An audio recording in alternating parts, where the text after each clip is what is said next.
Hi there, I am Katie Phillips and I am the self-love coach at Daring and Mighty. Welcome to my D&M podcast. It's great to have you here. You can probably hear from my accent that I am an Australian. Growing up in Australia, we used to speak about having a D&M, which meant a deep and meaningful conversation. And I love nothing more than having deep and meaningful conversations, and that is what this podcast is all about. I get really excited to speak with people who are doing life differently. You know, they're really hooked into the truth of who they are, and they're unapologetic about living life the way that is true to them. Being a self-love advocate and activist, I am super interested in talking to people about how self-love features in their life. I will always ask 3 basic questions to anybody that I interview. And where the conversation goes from there is anyone's guess, but it is always enlightening. I really hope you enjoy today's show. Sending you so much love. Hi there, self-lovers. It's so good to be back with you on today's podcast. And I'm super excited today to be joined by Yvette Taylor, who is the founder of the Energy Alignment Method. And it's super cool. And I have a feeling that through our line of questioning today, we're going to get to hear all about it. So, my lovely, thank you for joining me. Thank you for having me. Today, that's okay. It feels exciting. It is exciting. So, I've got 3 questions for you today, and let's just kind of see where that takes us. First of all, I want to know what it is about you. Like, why have you been put here on this earth in this lifetime? Like, what's your thing? It's a really what good are you here to do? Really good question. And you've known me a little while now, as I've been going through the different iterations of what I thought my big thing was. Now I've discovered that it's actually sharing the process that you just mentioned at the beginning, the energy alignment method. Before that, I was going through all sorts of weird, kind of crazy, wonderful things that felt like they were the thing. But there was always something inside of me that didn't quite feel right. Like there was something that was always pulling me back to the spiritual work, the transformational work. You know, when I was doing my online marketing, business coaching stuff, which I always really, really loved, but there was just always this thing inside of me. But now I know for sure, I can't even describe it. It's just such a sense of peace to now know that I'm doing what I'm supposed to be doing. There's not a single piece of me that feels like I should be doing anything other than what I'm doing right now. Before you tell me what that thing is that you know you should be doing, why did you do all the other stuff in the lead up to it? Consciously or unconsciously? Let's start with consciously. Consciously, it felt like the right thing to do. It felt like what now feels like the right thing to do. And looking back still feels like it was the right thing. So have you ever had that thing where you feel like you should be doing something? Like I'm sure if you're watching this, if you're following Katie, like you've all been on or you're on your spiritual journey and just trying to figure out why we're here and how life works. And I spent such a long time feeling like it was the right next step, but it was wrong, if that makes any sense. Like I'm doing it, but it didn't quite feel right. I'm doing it, but it didn't quite feel right. And so consciously, my decisions were driven by, well, it's what I'm really good at. It makes practical sense. You know, I'm really good at doing this. I enjoy doing it. I like the community I'm working with. But inside the unconscious bit, there was always, like I said, this piece of me that just didn't quite feel like I was really living. Like that little voice that kind of says, you're really meant for something bigger than this. But just something different. Just something different. It's a stepping stone, though. And now, looking back, as always, hindsight is a wonderful thing. I can see why everything that I've done before has led me to this point, and it all makes perfect sense. So, and I think there's something, sometimes we can get really frustrated, and I know I spent a really long time like this, being so frustrated by not doing that thing that was inside of me. And some of it was probably me holding me back. And being a bit scared to come out of the spiritual closet, which is stupid because I've been doing complementary therapy stuff for like 15 years now, and even then I'd gone through a phase where I ran my wellbeing centre for 3 years. I'd been doing complementary therapy at that point for like 9 years, and then I left it all and went into I've said to you, in my business bitch phase, I wasn't a bitch. I was still really lovely. But I just went into this kind of zone where I felt like I had to, this is how business was done and this is how I should market. And, I was learning from a lot of amazing but very masculine kind of ways of doing things and building business, and it just didn't sit right with me. So you've done a full circle. I've gone full circle. Right. So where are we at now?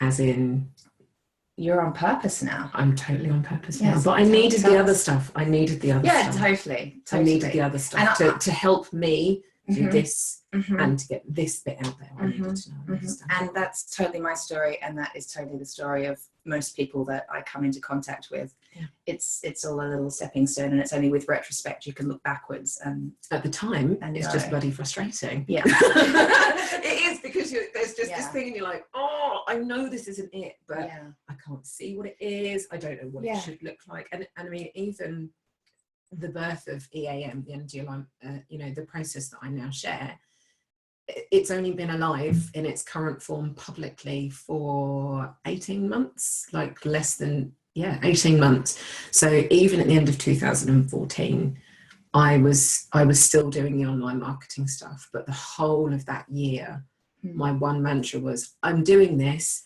but I just want to get back to my spiritual stuff. I'm doing this, but I just want to get back to my spiritual stuff. And I said it so many times. The universe certainly listened, and everything that I thought I should be doing imploded in a really lovely way.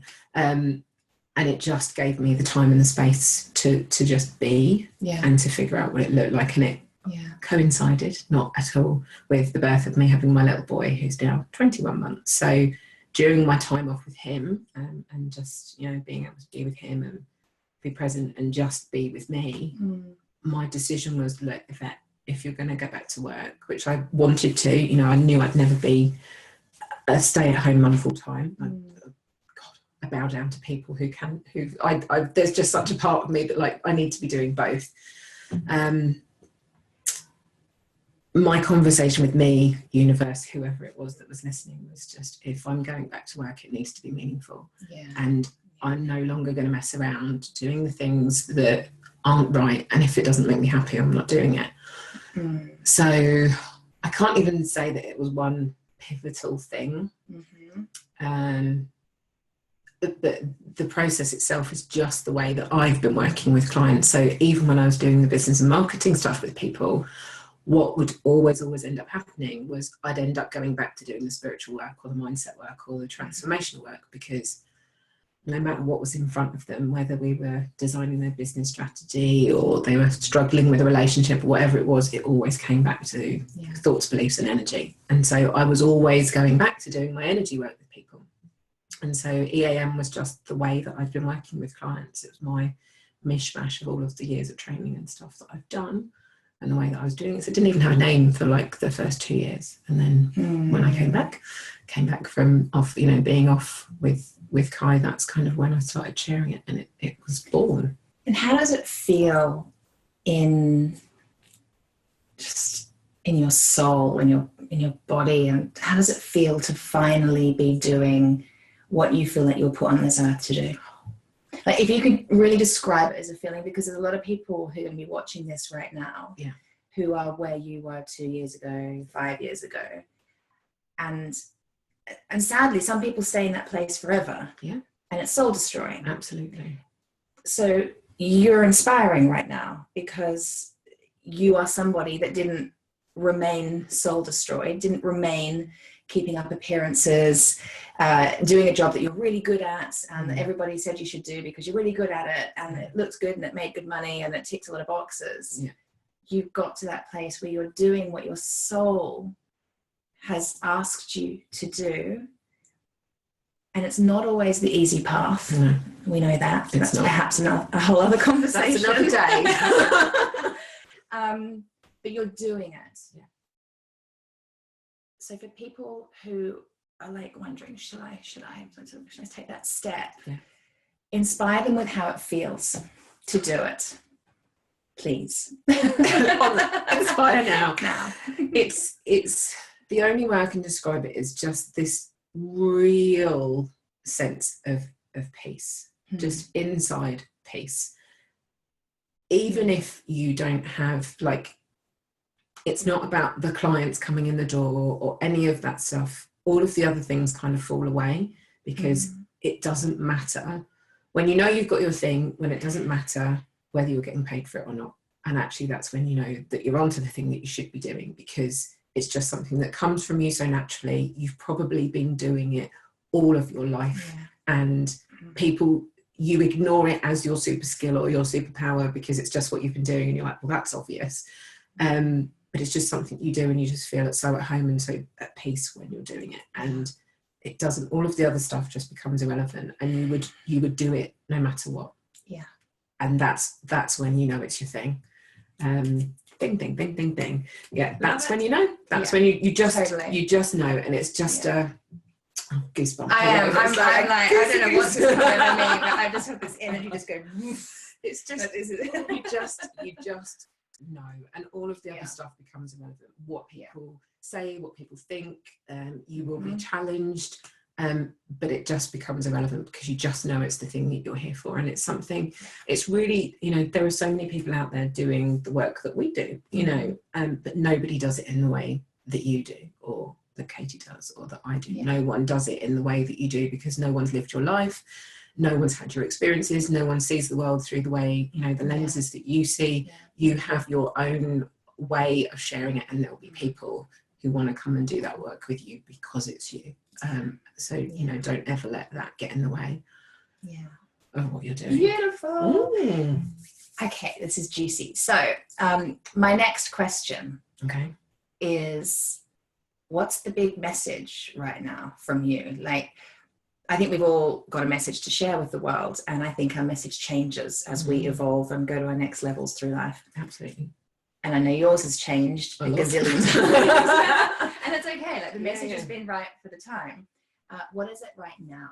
What do you want to share right now? My big thing that's driving me and the work that I do, and it's a lot of it, as always, has come from our own journeys that we've been on. But my big thing right now is, it doesn't matter who you are or where you've been or what your story's been before. It's all, underline that as many times as possible, about who you're being right now. And so many people identify themselves as their history, their story, their trauma, their past, their shit that they're carrying in a bag. Like, they think that's what's made them who they are. Like, they think that's what defines them. And it's not the thing that defines you at all. What defines you is what you do for yourself and to yourself in order to unleash the amazing, beautiful version of you that's inside. And that's the bit for me. That's what alignment is all about. It's like just coming home to this piece of you, that all of the other stuff outside is irrelevant. Because one of the things that you've heard me talk about a lot, but it's just like, alignment is the single most important thing for you, because you don't have anything else. For someone that doesn't know what you mean when you say alignment, what is alignment? So for me, alignment is having your head and your heart being congruent. Your head, your heart, your energy, your thoughts, your actions, all sending and saying one clear message. For me, if you don't have that, and if you aren't coming from that place in all of the work that you do, in every conversation you have, in every interaction, you're out of flow, you're out of alignment, and therefore all of the things that you're doing are coming from a place of pushing or forcing or trying to make stuff happen. Rather which is Wave goodbye to those days. Which is the complete opposite of everything that we all want. Everything that we all, everything that everybody wants always comes to, how easy can I make it? How much more inflow can my life be? How happy can I be? How successful can I be in however you describe that to be? Like, everybody is always searching for that stuff. And so for me, anything that feels like you're having to create a plan, or, you know, I'm going to push to make that happen, goals isn't just, I'm not a fan of goals in the way that they're typically kind of talked about, because they're they're push driven. And I'm not saying don't take action. I'm not a fan of just sitting on, meditating on a beach and then all of a sudden your life's going to magically manifest. Yeah, because it ain't. It ain't. For me, that's what alignment is. It's like having your thoughts, your words, your energy and your actions all being in flow, like they're all congruent. And that's what helps you manifest. It is about having all of those things lined up and then focused on that one thing, whatever it is you're working towards, whatever it is you want to bring into being. And so for me, alignment is always my top priority, because if I'm not in flow, if I haven't got my thoughts, my words, my energy in flow, any action I take outside of that is a push. And therefore it's never going to take me to the place that I want to be, because I'm pushing to make it happen. And that's when we start screwing our lives up. Totally. And as you're speaking, I can feel the energy of push. And if you're listening to this or watching this, just tune in right now to how it feels to push. Think of something in your life that you know that you're really attached to an outcome, and how it feels to push. It's so yucky. But when we surrender and breathe and let it go and allow ourselves to be in alignment, everything that we're talking about, everything that you teach just feels so delicious. And it's like, it just feels what we're meant for. It's how we're meant to function. It's very feminine. It's very feminine. It is how we're meant to function. And it is what we're all designed for. And it's the thing that we're all searching for, what we're looking for. The feeling of happiness, success, or ease, or freedom is in flow. We call them those things, but what we're searching for is that being in flow. Everything we're working for is one of those things. And that's what inflow is all about. So if you feel like you're pushing, if you can feel resistance in a situation, like, oh my God, this is so much hard work, you're not getting the clarity, you're not getting the ideas, it feels like no matter what you do, it's not working for you, there is a reason. What you're experiencing is the resistance that's going on in your energy. And unless you do something to work on that stuff, you'll continue to create more of the same. So the very fact that there's resistance is telling you that there is something out of flow about that situation. It doesn't mean don't do it. It just means do the work on yourself to get yourself in flow, then make a decision from that place. Because if we try and make decisions from the out of flow place, it always, no matter what, it might be now, it might be tomorrow, it might be next week, it might be in 6 months, it might be in a year, but it will end up biting you on the ass. Absolutely. Like biting you in the ass, kicking you in the face, like, it's never good. So just pay attention to how you feel. Like that's one of my big, like, how you feel is the biggest indicator of what you're manifesting. And if you feel like crap, if it feels like hard work, if you're feeling fearful or angry or overwhelmed or any of those kind of emotions, they make you feel, what they're doing by how they make you feel, because they make you feel closed down.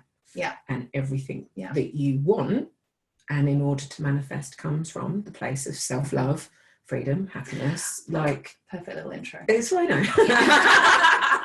But that's everything we're searching for, is the other side. So when I talk about this, like there's an emotional scale, like, so right at this end, over this side, you've got like fear, powerlessness, anger, depression, overwhelm, jealousy, blame, worry. Like, all of them make you feel contracted. They all make you feel like you're pulling inwards, that you're restricted. So if you're experiencing any of those emotions, that there's something in your energy that's not right. There's something between an argument, so to speak, between your head, what you're thinking, and what your heart is truly believing. And you're not making those emotions bad. No, they're not bad. They're just an indicator of there's something, there's some work to do. Because a lot of people will look at that and think, oh shit, there's something wrong with me, I'm flawed, I'm damaged, that I feel this way. But actually, I think that's a really important message. They're just telling you what's going on. And when you know that, and you've got a tool to be able to do something about it, do the work. Like, just go, okay, I'm feeling really fearful about this, so what's going on? And there are ways to explore that. Release the fear. And then once you've released the fear, you naturally ping over to the positive side of the emotional scale, like feelings of happiness, contentment, love, self-love, freedom, joy. It all starts with self-love, but we're going to get to that. No, but it's like we naturally want to be there. So as soon as you release the fear, we go to love. Like, I know you talk about this, like the fear and love are the two opposite ends of the scale. So as soon as you let the fear go, we naturally go to love. We're all supposed to be in flow. So once you let that go, then you get the divine downloads, or the inspired ideas, or the amazing opportunities happen, or those magical people fall in your life, because you're no longer holding yourself in resistance about that subject. So practicing self-love and alignment, whatever you want to call it, is your only job, because then once you do that, the magic happens, and everything becomes so much less stressful. It just does, because it just happens with ease. Totally. We're so on the same page. So as you know, yes, I come from the starting point with me, with all that you're speaking about, the starting point with me is self-love. And I believe that self-love is loving all parts of you. And therein comes the alignment. So it's loving your mind, regardless of what's going on within it. Loving your body regardless of what's going on with it. Loving your emotional state. So like we were just saying, not making an emotion right or wrong. It is, and it's an indicator, and loving the indicator. It's an opportunity for you to do something about whatever's going on. It's an opportunity for you to grow as well, and go to your next level. And it's about loving your spiritual self. We're both on the same page there, that we're spiritual beings. We're not just these physical bundles that are lolloping through life without any direction. It's all fate. So for me, it's about getting into alignment with all of those pieces. For me, that's the most self-loving thing that you could do for yourself. How we demonstrate self-love is to ourselves is quite individual. It depends on what's going on for us. So I'm interested, because before I ask you, a lot of people, when I talk about self-love, a lot of people seem to think that it's about having massages. And it is. That's part of, I love a massage. And it's all about self-care, and they seem to equate self-love with extreme self-care. And yes, that is part of it. That's the looking up, nurturing yourself physically and emotionally, for sure. And it's so much more than that. I mean, I actually, as much as self-love it can be very gentle and nurturing and honoring and beautiful, it can also require a hell of a lot of really hard work. And being fierce. And really fierce work, and facing up to stuff that you don't want to face up to because it's scary. But actually facing up to it is the most self-loving thing you could do for yourself. So how do you incorporate self-love in your life? Or how do you like to speak about self-love? What is it to you? It's not a massage. So for me, it is one and the same. We call them, just you call it self-love, I call it alignment. It's exactly the same thing for me. Right. So for me, the most self-loving thing I can do for me is to recognize how I'm feeling, or see what's going on, and if it feels out of flow or resistant or pushing or makes me unhappy, to do that work on myself, to get myself back in that place, so that I know that I am taking care of myself on a spiritual, mental, emotional and physical level. Because any indication of resistance for me, or pushing or negative emotions, are telling me there's something out of flow. And so the most self-loving thing I can do in any moment is put myself back in flow again. And that could be having a massage, that could be going for a walk, that could be doing whatever, that could be doing EAM. But that for me is my self-love, because I can only do my best work from that place. And I can only be the best mum to Kai, I can only be the best girlfriend to Adi, I can only be the best fit me for me, I can only be the best coach to my group when I'm coming from that place. So if I show up anywhere, anything other than that, I'm not loving myself or the people that I'm with. Massive takeaway right there. Because that's the thing. So many people think that self-love is egocentric, that it's selfish, that the people that you love most are missing out in some way. But actually, when you put yourself first, the people that you love most are totally getting the best of you. Yeah. And that's a really massive gear shift for most people to get their head around. Yeah. It takes a hell of a lot of practice as well to be able to put yourself first in a way that is of service to others. Yeah. It does take some practice. It can feel quite clunky and weird to start with. I still have days where I lose my rag. Yeah. Like, you know, Are you not perfect? No. Oh, sorry. I still have days. You know, I still have nights when I'm getting kites to bed and I'm like, oh, will you just go to sleep? Like, and then I'm like, okay. Yeah. So I wasn't coming from the best place just then. But, you know, when you can just learn to really have fun with it, like this, you are never going to get your life nailed in a day. You are never going to get your life nailed in a year. Like it's sorry, we're never going to get it nailed at ever. all. It's a lifetime job. It is absolutely a lifetime job. Yeah. And we just go through different iterations. Like we just continue to grow. And so for me, it's like that's what that releasing of the next level of resistance is. So what is it that feels like it's in my way? What do I think is there? What feels out of alignment? What feels out of flow? And just working through every single thing that comes up. Just having my way, for me, which is, you know, with EAM or however you do it, it's not, however you just see the resistance, see the block, see the thing that's in the way and release it. And then that takes you on to the next thing and then same again. And that's what being in flow is for me. That's what I see it as. Yay! Love it. That's what it's, you know, that's the journey. And we're never going to stop doing it until we get in our box. So let go of the... Which box? But the coffin box. The coffin box. I ain't getting in no box. Until we get in our coffin box, we're never going to stop doing it because there's always going to be something else we want. There's always going to be something else we're working towards. There's always going to be something more that we're aiming for. And if we're not doing that, we're not living. I don't feel like we're living. No.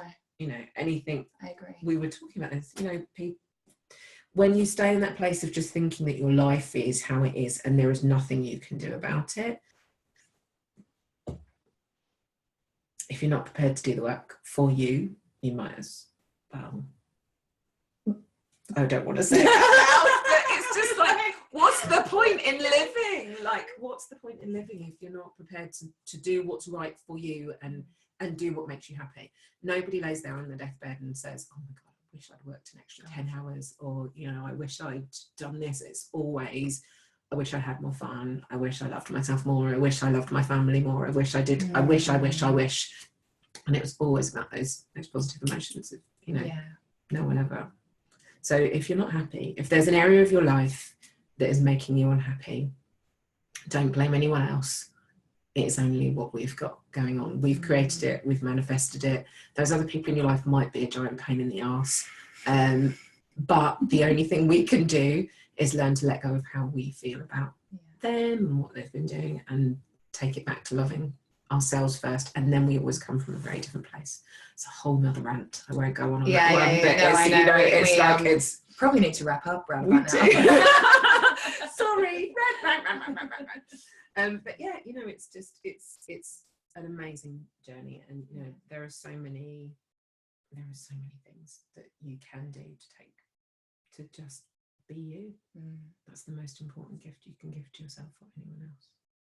I'm incredibly inspired by the work that you're doing. I think it's very special. I think you finally found your calling, and it was clearly there all along, right from the beginning. You know, it was always there. You just went off on a little deviation, which is serving its purpose now. Absolutely. And you're here and you're sharing a really, really important message. Thank you. And I love to meet, as you know, I love to meet and know and talk deep and meaningfully with people who are on the same page, and we all come to self-love from different angles. We're very much in alignment on it, actually. I wonder why we're friends.